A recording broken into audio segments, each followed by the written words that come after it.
जय हिंद, जय भारत, वंदे मातरम, भारत माता की जय। साथियों, आप देख रहे हैं आपका अपना चैनल आर्मी वेलफेयर न्यूज़। स्वागत है आपका आपके अपने चैनल आर्मी वेलफेयर न्यूज़ में। साथियों, आर्मी वेलफेयर न्यूज़ आपके लिए समय पर हर जरूरी संबंधित स्पर्श से संबंधित, एचआई से संबंधित कोई भी सूचना या आर्मी से संबंधित कोई भी न्यूज़ आप तक पहुँचाने की कोशिश कर रहा है।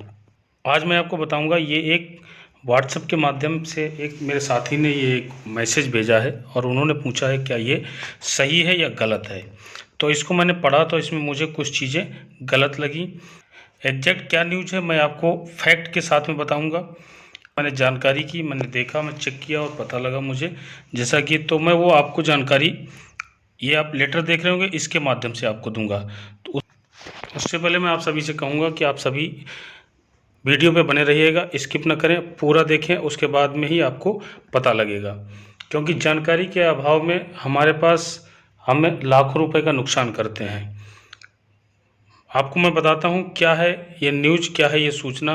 पहले आपको ये व्हाट्सएप की सूचना बताता हूँ, उसके बाद एग्जैक्ट जो आपके लिए जो एलिजिबल हैं आप जिसके लिए, वो मैं जो आफ्टर रिटायरमेंट के लिए रिटायरमेंट के बाद में जो एक सर्विसमैन का क्राइटेरिया है, जो रिक्वायर्ड है, जो आपका पैसा बनता है वो कैसे आपको मिलेगा, आपकी फैमिली को कैसे मिलेगा, बहुत सी चीज़ें, बहुत सी रिक्वायरमेंट पूरी हो सकती हैं।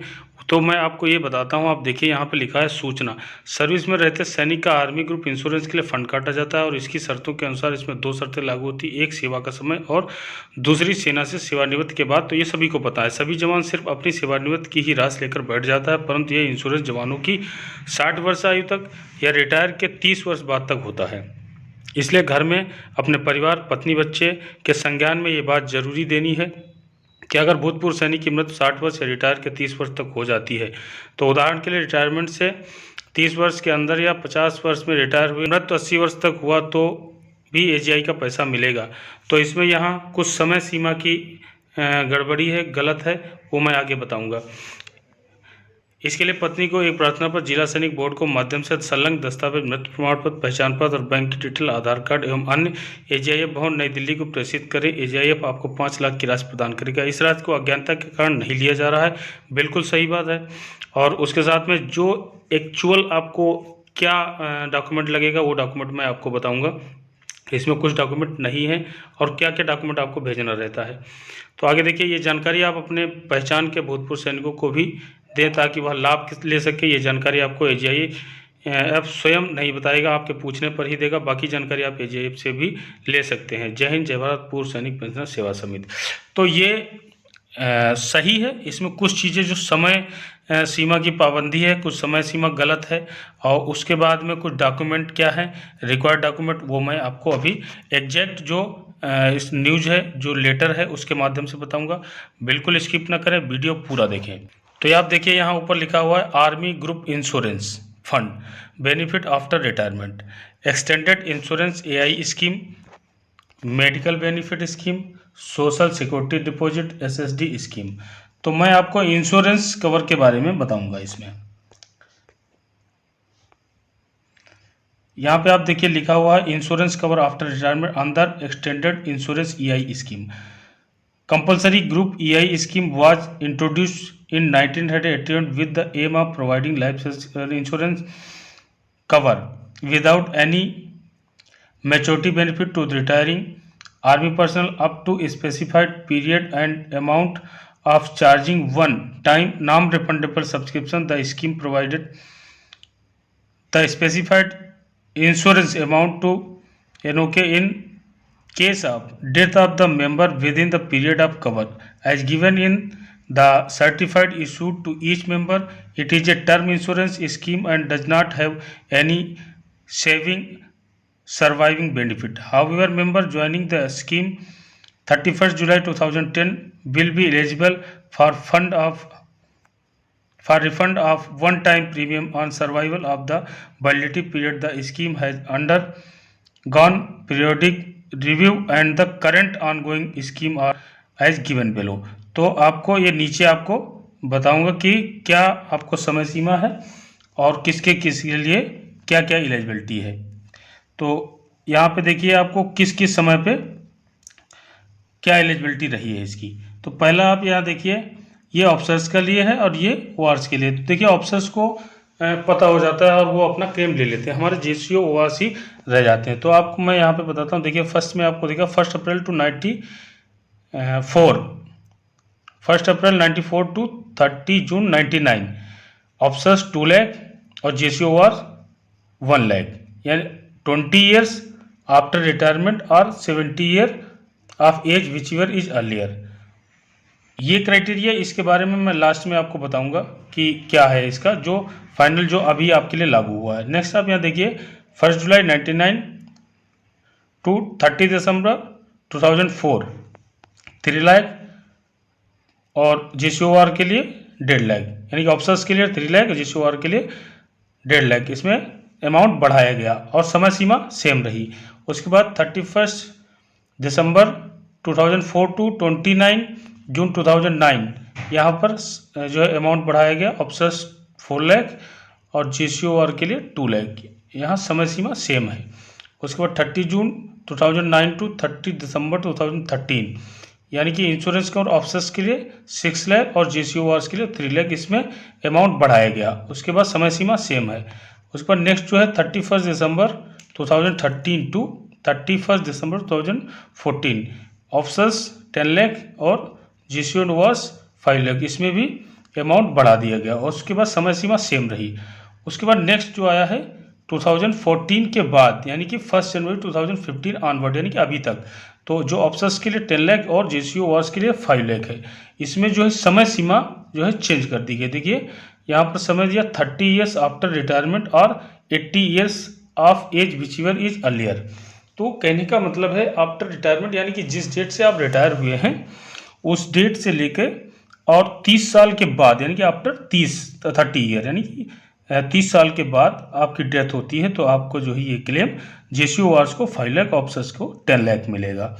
उसके बाद में और दूसरा क्राइटेरिया है कि अगर आप रिटायरमेंट हुए हैं और आप 80 साल एज के बाद, आपके 30 साल पूरे नहीं होते हैं, सपोज दैट आप 60 ईयर में रिटायरमेंट हुआ, एक एग्जांपल है 60 ईयर रिटायरमेंट हुआ, तो आपको जब आपकी डेथ जो है 80 साल आपके पूरे हो गए और 30 साल पूरे नहीं हुए, तो आप 80 साल एज आपकी पूरी हो गई 20 साल के बाद, यानी कि रिटायरमेंट के 20 साल के बाद आपकी एज 80 साल हो गई और आपकी डेथ हो जाती है तो ये क्लेम आपको मिलेगा। और नेक्स्ट आपको ये भी बताऊंगा कि जो 1 जनवरी 2015 के बाद के रिटायरी हैं उन्हीं को ये क्लेम मिलेगा, उससे पहले के ये को क्लेम जो है ये उसका जो क्राइटेरिया है वो अलग है। उसका क्राइटेरिया यहाँ पे जो है 26 year after retirement or 75 years age of which year is earlier, यानी कि जो 2014 के पहले के रिटायर्डी हैं उनको 2014 टिल 2014 31 दिसंबर 2014 तक जो उनका वैलिडिटी है, जो समय सीमा है 26 ईयर और 75 ईयर्स है, एज ऑफ 75 ईयर्स और रिटायर आफ्टर 26 ईयर। और अभी जो है 1 जनवरी 2015 के बाद, ये मैं लास्ट में आपको पैरा पढ़ के बताऊंगा।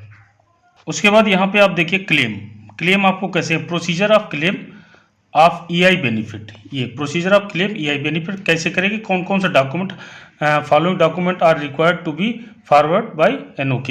तो यहाँ पर देखिए फर्स्ट एक्सटेंडेड इंश्योरेंस सर्टिफिकेट और original duly signed by the beneficiary, यानी कि जो भी बेनिफिशियरी, यानी कि जो इसके लिए एलिजिबल है, आपकी वाइफ है, तो उनको जो है यहाँ पे उनका साइन किया हुआ वो सर्टिफिकेट, आप जब रिटायर्ड हुए होंगे तो आपको एक सर्टिफिकेट मिला होगा, उस सर्टिफिकेट आपको साइन करके और वहाँ पे भेजना रहेगा, कहाँ, AGI भवन।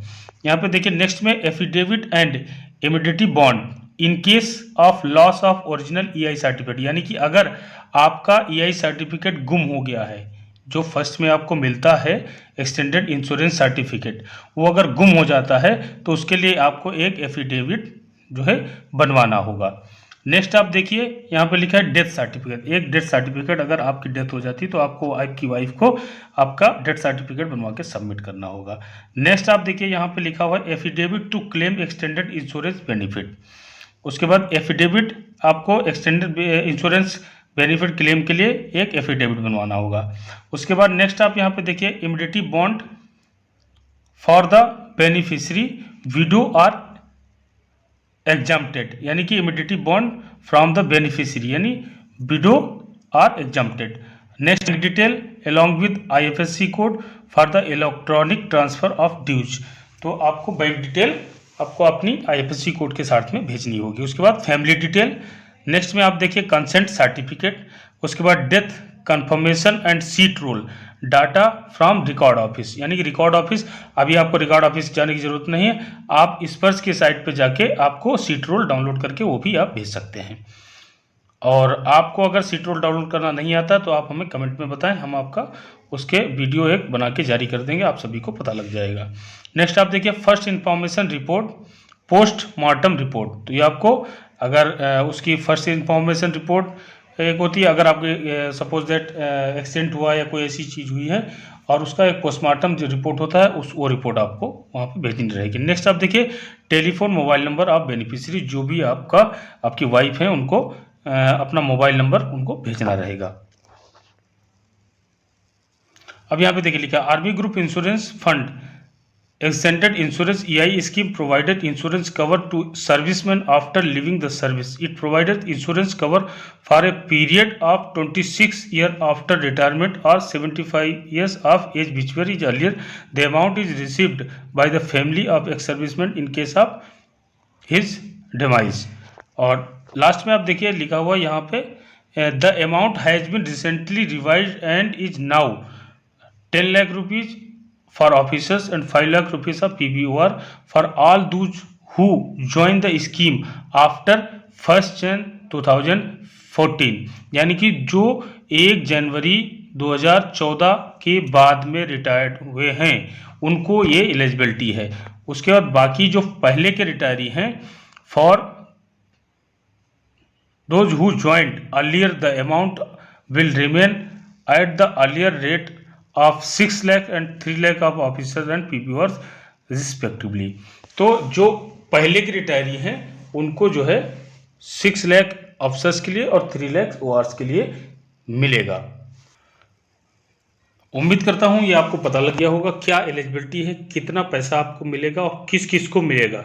यानी कि आप जो रिटायर जो एक 2014 से पहले 2014 तक रिटायर्ड हुए हैं उनको जो है 6 लाख और 3 लाख क्राइटेरिया है, और 2014 के बाद के जो रिटायरी हैं उनको ये क्राइटेरिया मिलेगा जो 30 year after 30 year retired after 30 year and age of 80 year. तो यानी कि 30 साल रिटायरमेंट और आप 80 साल की एज के बाद आपको ये एलिजिबिलिटी है। उससे पहले जो रिटायर्ड होते हैं उनको जो है 10 लाख और 5 लाख ही है, सेम है। बट रिटायर्ड होने के बाद आपको जो है 26 ईयर आपके रिटायर्ड होने के बाद में, या आपकी एज जो है 75 ईयर्स होना चाहिए, उसके बाद आप रिटायर होते हो, डेथ होती है तो आप इस क्राइटेरिया के अंदर आते हैं। तो उम्मीद करता हूँ ये आपको वीडियो अच्छा लगा होगा, ये जानकारी अच्छी लगी होगी। जानकारी अच्छी लगी हो तो प्लीज़ कमेंट में जरूर बताएं, लाइक शेयर जरूर करें, सब्सक्राइब नहीं किया तो प्लीज़ सब्सक्राइब कर दें। धन्यवाद। जय हिंद, जय भारत, वंदे मातरम, भारत माता की जय। शेयर जरूर करें ताकि सभी तक ये इन्फॉर्मेशन पहुँच जाए।